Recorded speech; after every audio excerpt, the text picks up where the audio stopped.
Hello, everyone. Please take your seats. Thank you. I'm Laura Herman, the Assistant Director of Student Relations for the International Conference, and I'm pleased to introduce our final speaker, Mr. Alan Murray, the Chief Content Officer of Time Incorporated and Editor-in-Chief of Fortune magazine. He also served as president of the Pew Research Center, where he worked to explore new data methodologies in research and oversee the rapid expansion of Pew's digital presence.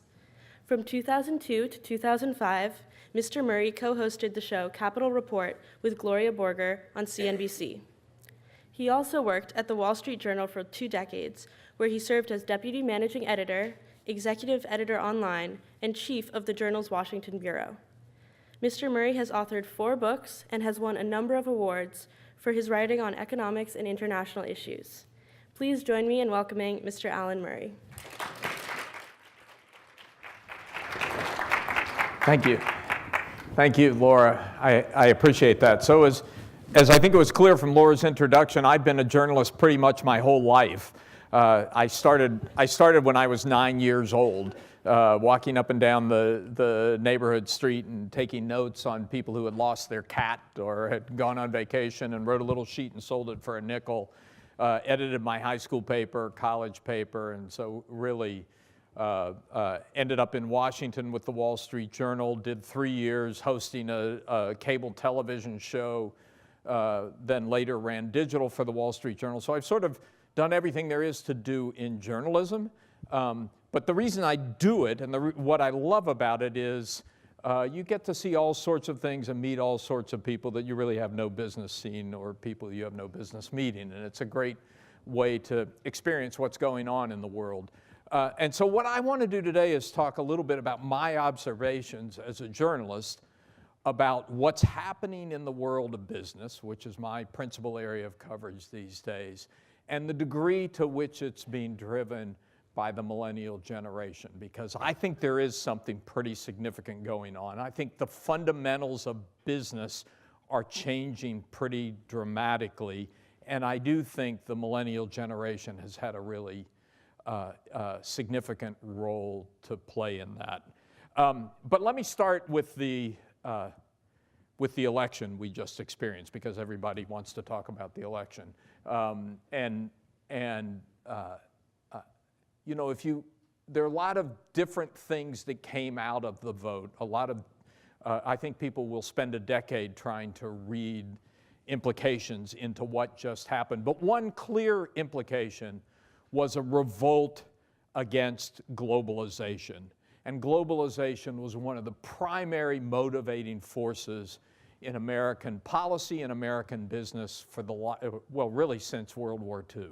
I mean, we came out of World War II, launched the Marshall Plan to rebuild Europe, launched a plan to rebuild Japan.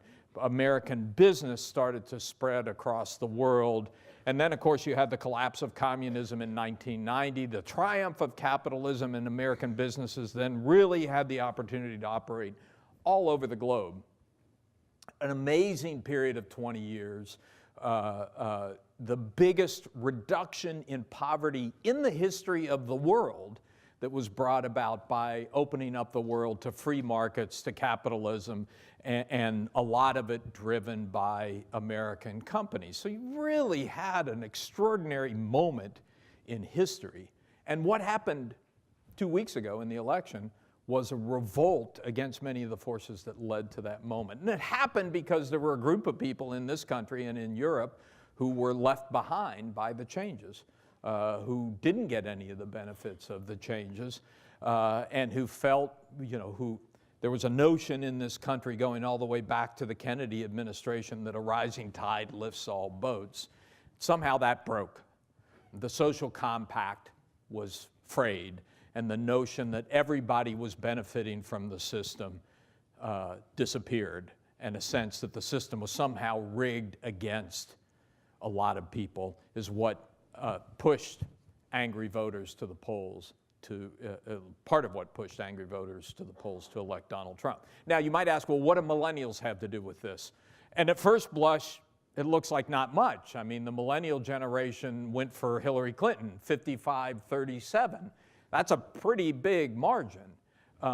But in fact, if you think back, first of all, go back to the primaries when Hillary Clinton was running against Bernie Sanders, you had a strong millennial support in the Democratic Party for Bernie Sanders, who was the first candidate in my lifetime who actually ran as a socialist. And you had polls coming out at the time. There was a poll done by Harvard University that said a majority of the millennial generation had lost faith in capitalism. And on election night, what happened was the angry voters who felt like they had gotten the raw end of globalization came out in surprisingly large numbers, and the millennial generation came out weak, stayed home. So you had both a decline in turnout among, the younger people have always had lower turnout rates than older people, but that went down. We don't have the exact numbers, but it looks like that went down even more in this election, well below the 2008 and 2012 votes. So you had this weird combination of people who had lost their jobs or felt like their livelihood had been hurt by globalization, and a younger generation that just felt like the system wasn't working very well, that there was something wrong. Both of them conjoined in believing that there was something wrong in the way this world that was created after World War II was working. And I think that message has been heard loud and clear by business. I'll get into this in a minute, but I'm going next week. We're taking, a Fortune magazine, we're taking 100 CEOs of some of the biggest companies in the world. Companies like IBM, Dow Chemical, Nestle, McKinsey. We're taking them to Rome and doing a meeting in Rome and at the Vatican with the Pope to start to look at why is this system not working for everyone, and how do we restore trust in business and in capitalism, and how do we create a system that works better for everyone. So, and I know from having made the phone calls to try and get those CEOs to show up, I've done conferences like that for a decade, but I know from having done that the response was the strongest response that I've ever seen. And I think the reason is they're all saying, holy cow, something is going on here. Support for what we do has reached a low, and if we don't figure out how to get trust back, we're going to have a really serious problem. So again, what does the millennial generation have to do with that? Well, let's talk a little bit about what we know about millennials and their connection to work. And you probably talked about this some over the course of the last 2 days, and I think a lot of what people say about this is pure crap. People, make generalizations about the generation without any hard evidence. At Pew Research, we did some serious survey research to try and understand what is and what isn't different about this generation. Some of the things you hear, for instance, you hear millennials care less about job security, more willing to switch jobs rapidly, and don't really care about keeping the same job. In fact, that's not true. The surveys show millennials as a group in this country are more concerned about job security than other generations. So that's one thing you can toss out the window. Another is everybody wants to be an entrepreneur, right? All millennials want to be an entrepreneur. Well, if you dig into the numbers and you look at Commerce Department statistics, the truth is there are fewer entrepreneurs in this generation than any previous generation over the last century. It's down to around 3%. Older generations is closer to 10%. That's people who own their own business. So that doesn't seem to work. And then the other one, my favorite, is millennials don't care about money. And it's true, if you do a survey and you say, okay, why do you work? Here are 10 reasons. Which of these is most important? Do you work because it makes you feel fulfilled? Do you work because you're having a big effect on things? Or do you work because of money? Millennials will generally choose money pretty far down the list. But guess what? So does every other generation. And any behavioral study that looks at what people actually do shows that that's BS, that money matters in decisions for millennials pretty much as it does for every other generation. So I think those things you can kind of throw out the window. But there are some pretty distinct characteristics of this generation. And here I'm going away from the data a little bit, but interpreting. Millennials are waiting much longer to get married than previous generations. They're much less attached to organized religion than previous generations. Much less attached to organizations generally. And if you think about that, for many people under the age of 33, 34, the workplace is their principal social affiliation. That becomes their identity in many ways. So work becomes very, very important in their life. And I think what we found is that because of that, it's important that the work have meaning.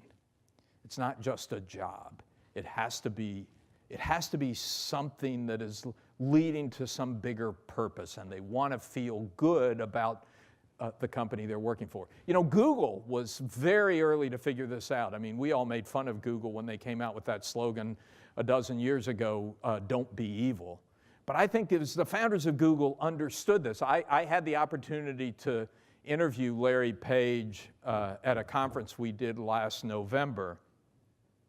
And I asked him, I said, you know, when you were creating this organization, was there some other company out there that you looked at and you sort of modeled it after? And it was an interesting interview, by the way, because I've interviewed hundreds of CEOs. Most of them have talking points in their head. You know, you can tell they've been very well media trained, and so you ask them questions and they start to give you set answers. But Page actually thought about the questions and sort of gave immediate answers. And so I said, is there some company you modeled Google after? And he thinks about it for a minute and kind of scratches his head and he goes, no. And I said, well, come on, isn't there anybody out there who you thought was doing a good job? And he said, you know, most people think companies are not, they don't like companies very much. They don't think companies are very good. There are not many people who wake up in the morning and say, oh, I want to go work for a big company. And so he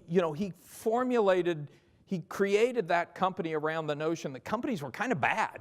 And he wanted to create a company that was kind of good and that made people feel excited about going there. And some of it was the free food and the volleyball courts. But I think some of it was being ambitious and going after big, bold projects.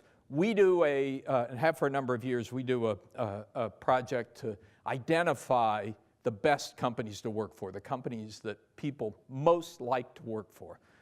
Last 4 or 5 years, number one on the list, Google. And what's interesting about that list, and we see this playing out year after year, you know, we live in a world where physical assets just aren't as important as they used to be. To be a successful company, it's not that important that you have oil wells or mining deposits or even big factories. Most of the value in today's economy is in digits. And what are digits? Digits are just an expression of human knowledge, which is just a product of the talent you have. And so the competition for talent is greater than it has ever been before. And to win the competition for talent, more and more companies, as this annual list we do shows, more and more companies are saying we have to give people more than just a job and a paycheck. We have to give them a purpose. We have to give them a sense that they are working for a company that is doing good and is perhaps even changing the world. And that was why at Fortune, Fortune has always been about lists. We've always had the Fortune 500, and we have the 100 fastest growing companies and the 100 best companies to work for. Last year, for the first time, we created a new list. It's called the Change the World list. It said, let's look at companies that are actually using that are attacking major social problems in the world, not as a side project, but as a core part of their strategy. And we've done this now for 2 years, and what you find is big companies like number one on the list this year was GSK, a pharmaceutical company. And what they've done, very unusual in the pharmaceutical business, is they pursued pricing policies that are actually designed to get their products to as many people as possible. The exact opposite of what we've seen here in the US with a company like Valeant, which was profit maximization. Hey, let's see how far the broken healthcare system in the US will let us jack up the price of these drugs. Martin Shkreli did the same thing. Let's see how far we can jack up the price of the drugs, maximize our profits. What GSK said is, wait a minute, that is not a long-term sustainable proposition. We can make money, and in the process of making money, actually help improve the health of people. Same with other companies on the list. Coca-Cola's had like amazing programs to help entrepreneurs in many of the countries that it's operated in. Companies like Walmart and Aetna have started focusing on the pay levels of their employees and how they can get it to a more reasonable level. So there's something going on out there that is different from the past 3 decades when I've been covering business. It's driven by a bunch of things. Maybe it's driven a little bit by consumers. But the truth is, you know, while every consumer wants to buy from companies that are doing good things, they're not willing to pay more for that. So it's not that much driven by consumers, certainly not driven by investors, who by and large, I know you heard from Roger Ferguson earlier during the conference, he's one of the good guys in this space, but by and large, investors just want to make money. So it's not driven by investors. And if you quiz any of these people, you had somebody from Monsanto here, right? You talk to someone like Hugh Grant, the CEO of Monsanto. You say, why are you doing this? And they'll give you a bunch of reasons, but the most powerful one they agree is because their employees want them to. And particularly, they'll tell you, particularly their younger employees. So something fundamental is going on in the workplace, and it's being driven by young people, and it's very, very positive.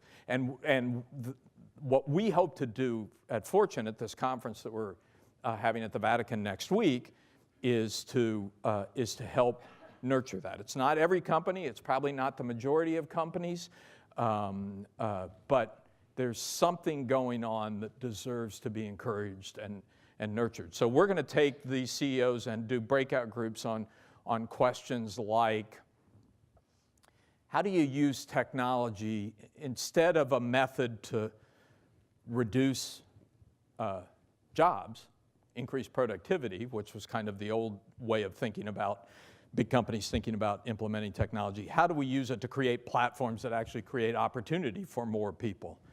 Or how do we use, or how can we as companies think about dealing with the climate change challenge? This is really interesting, and then I'll finish up and take a few questions if we have time. But this is really interesting because in the age of Trump, what you're seeing happen is that the big companies are becoming the source of progressive thinking and action more than government. Climate change is a great example of that.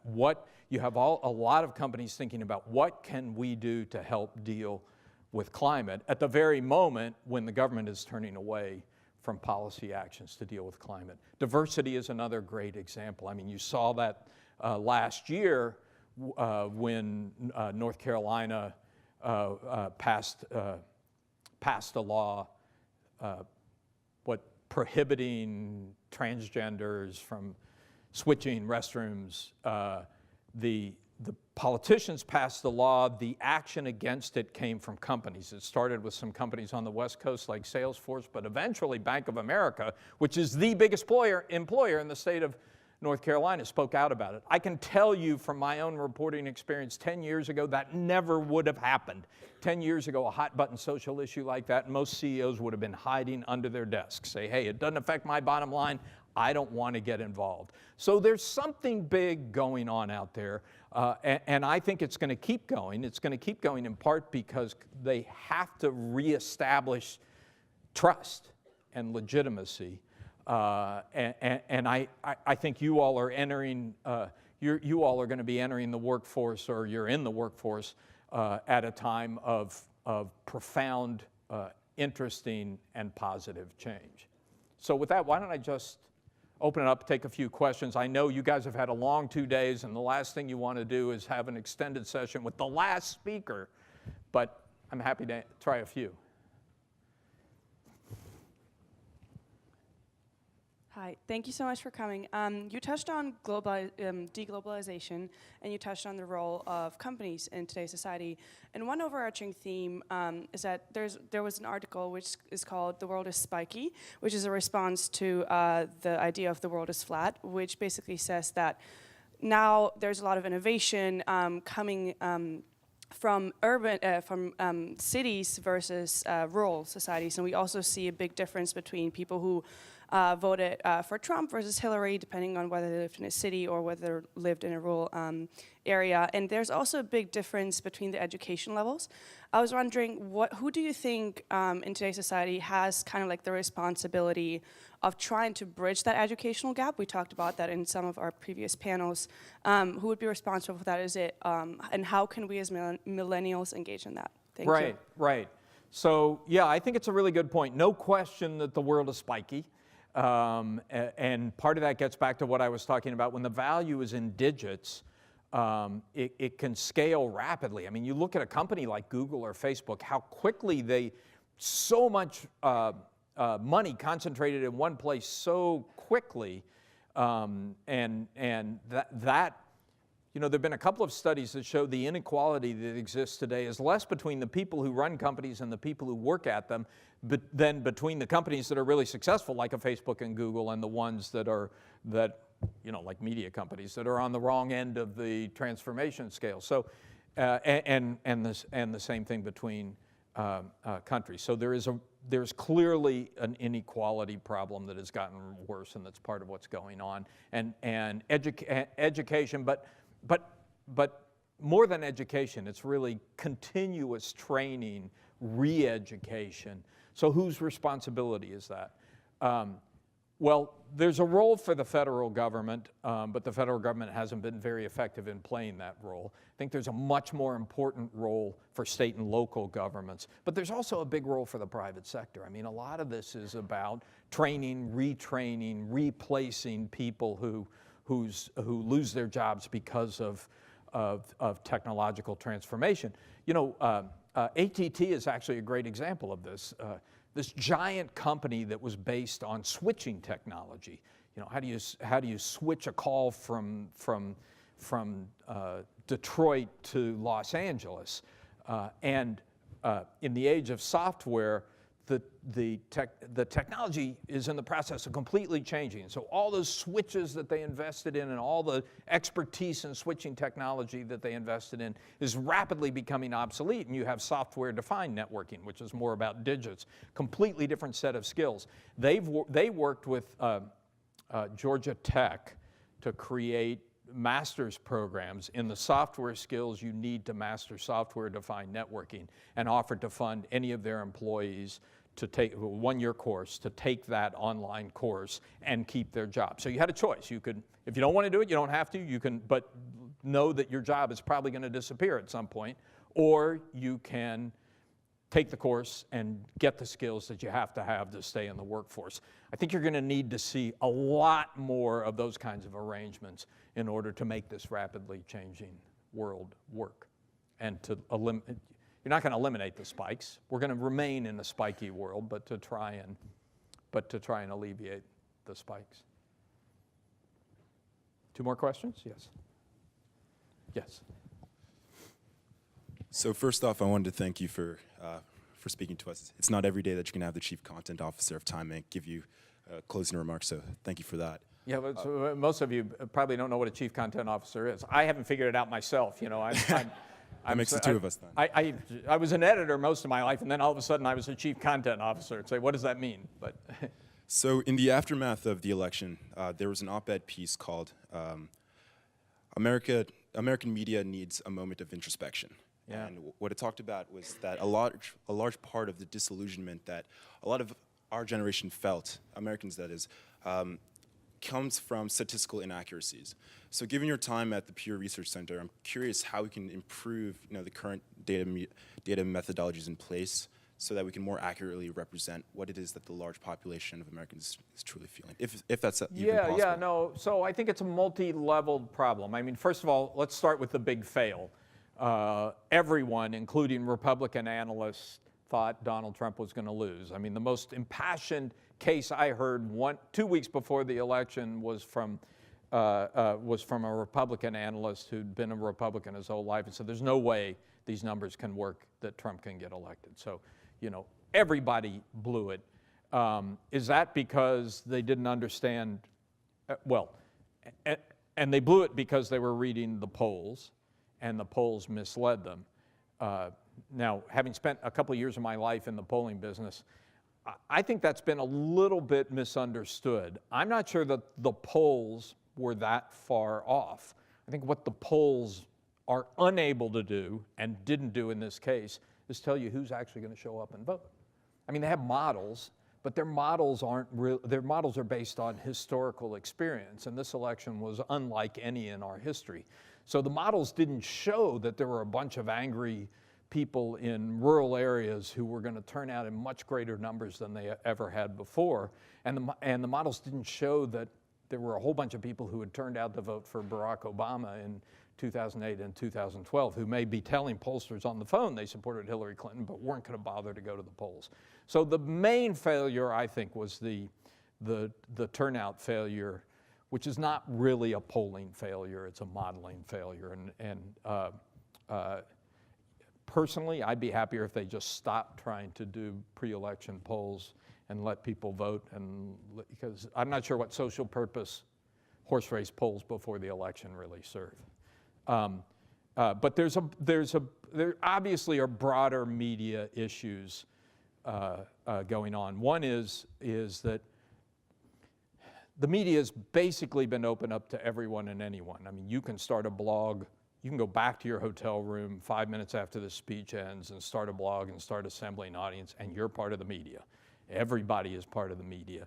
As a result of that, there are no standards that are consistent across media. I mean, I have worked for organizations that generally have pretty high standards, the Wall Street Journal, Pew Research Center, Time Inc. But I remember when I was at the Wall Street Journal, we started a video streaming service. We were doing 4 or 5 hours a day of live video streaming, and after we'd been doing it for about 2 weeks, there was a story that appeared in Gawker that said, oh, the Wall Street Journal is doing live video streaming, which is pretty cool, but the typical old media company, they're way overstaffed. They have 60 people doing it.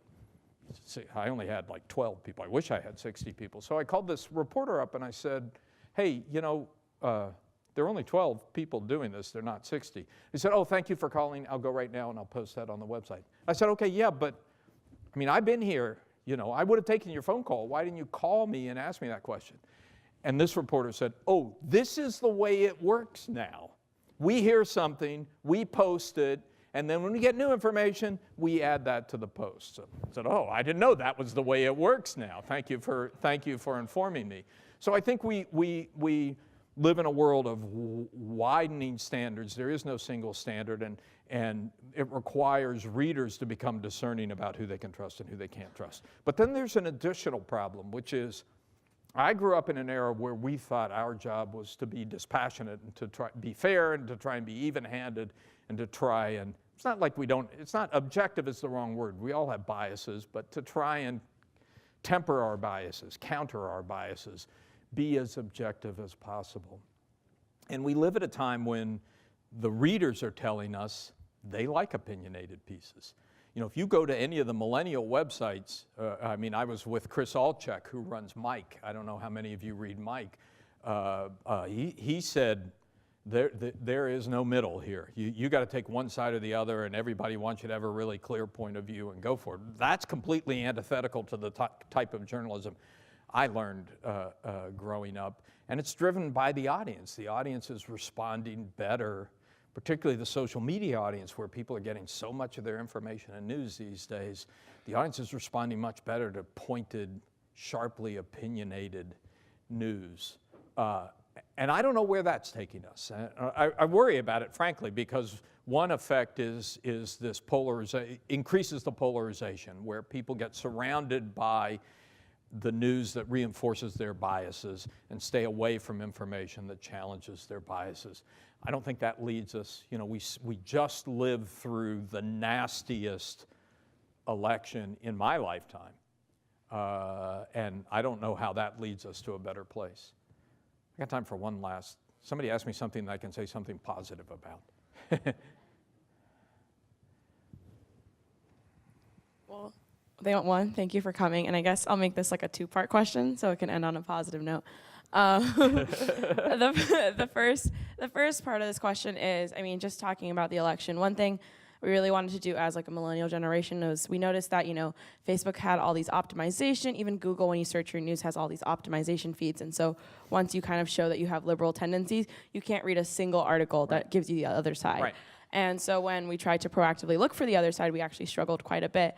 The first thing I wanted to ask you was sort of what's your opinion on, or like what's your point of view with the shape of media, and will there ever be this way that we can actually have the unbiased news again and have access to that? Or is it heading more in this sort of bimodal trend of like really polarized views? And the second is, what do you say, or like what advice would you give to us as millennials to kind of reshift back to the norm, or reshift to what you think is good media? Yeah. So same answer to both questions. You know, what has happened in the media world, people like Donald Trump talks about the corrupt media, and people talk about big media and mainstream media. The truth is, what's happened in the media is it's become a perfect marketplace. I mean, 30 years ago, when I started in media, mainstream media meant something. I mean, there were a handful of papers and a couple of wire services and 3 evening news shows, and they all spent too much time having lunch with each other, and they had sort of the same mindset, and they told you, you know, Walter Cronkite, they told you what the news was. And they kind of generally agreed on it, and it was all kind of the same thing. I'm not sure that was good, but it was not a monopoly, but it was a pretty limited group of people. Today it's wide open. I don't know what people mean when they say the mainstream media. Who are they? You know, I love listening to Fox News, which is the largest audience of any cable news show, talking about the mainstream media. So, well, wait, what if you're not the mainstream? Who is? You're the biggest. So I don't even know what they mean. And what happens in a world of perfect competition? People get the news they want. And so the answer to the conundrum is, if people want reliable, trustworthy, balanced information, they'll get it. They have to want it. If they want it, they'll get it. They'll seek it out, they'll find it, and the people who provide it will be rewarded for providing it. That actually happens. I mean, one of the reasons, this is not why I'm in business news, but it actually happens in business news. You know, I was at the Wall Street Journal when Rupert Murdoch took it over, and there was a great fear at the time that he was going to turn the Wall Street Journal into the Fox News of newspapers. And he didn't do it. Why didn't he do it? Because he knew that the business reader who's putting money on the line didn't want their news coming through somebody's colored glasses. They want facts because they've got investments tied to it. They're not interested. You know, on the editorial page, sure, reinforce my biases. Thank you very much. But on the news pages, they wanted information that they could rely on because they were placing big money bets on it. So I think if that attitude extends to other areas, so you can have an enormous effect by being smart news consumers. Go to news brands that you trust. Go to news brands that are willing to give you both sides of the story, and you'll get more of that. Good? Thank you.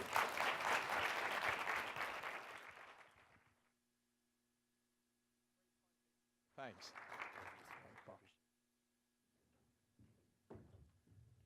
Thank you, Mr. Murray. I couldn't think of a better speech to close the conference on, but unfortunately you have to listen to mine. I remember early on Sunday morning, I met an attendee who was registering 7 a.m., and I asked him if he was excited for the next 3 days, if he was looking forward to anything in particular, and he kind of shrugged and said, I don't know, but I heard it's kind of intense. And now as we reflect on the last 3 days, I hope you had some fun amid or perhaps despite the intensity. I hope you learned new things, expanded your horizons, and pushed others while being pushed yourselves. It's not often that some of the world's bright young minds can gather with the business leaders, the political leaders, the media leaders of today. And I've been thrilled with these 3 days of thought-provoking discussion, interactions, and what I believe will be a net positive impact moving forward. The first day we heard from C-suite executives and their approach to tackling the millennial demographic from the perspective of a long-standing company like the NHL and of a boutique fitness experience like SoulCycle. Yesterday we listened to policy suggestions and emerging challenges from a US Senate Majority Leader, Senator Mitchell, and former Vice Chair of the Federal Reserve. And we've got to pair it with the irresistibly delicious Auntie Annie's and offsites at Ferragamo, Calvin Klein, New York Post, among others. And today we had the privilege of interacting with the chairman of Deloitte and the chief content officer of Time, who answered the question, where do we go from here? Yet the seminars, keynotes, competitions, and offsites are only the first of many steps forward. As I stated at the outset, we have a grave responsibility in our hands. As a collective, we face dangers that require actionables, plans for recourse, and the commitment to move principle into practice. I know these 3 days offered insight into how to best approach emerging challenges, and so I urge you to commit yourselves and to get involved, even after you leave this venue. I now have a long, but I'll abbreviate it for you guys, list of thank yous to the people who really made it all happen. I'd be remiss not to thank the many extraordinary people with whom I've been blessed to work, who operate behind the scenes when you guys are sleeping to make sure that these past 3 days could be as wonderful as they were. The successes of this conference were only made possible by a cast of dedicated and tireless and inspiring individuals without whom none of this could have happened. I want to thank the Business Today officers and trustees for their guidance and support. I want to thank Kelly and Colleen, two stalwart believers who showed me the ropes and helped our team every step of the way. I want to offer my unconditional affection and gratitude to Chris and the family of assistant directors who made the past 10 months a dream. Lastly, and certainly not least, I want to thank my chief of staff and dear friend, Caroline. Cara, you've rallied our whole team through the highs and the lows, and your unwavering faith in the conference made it what it is. To you, to the team, and to you all, thank you, and safe travels.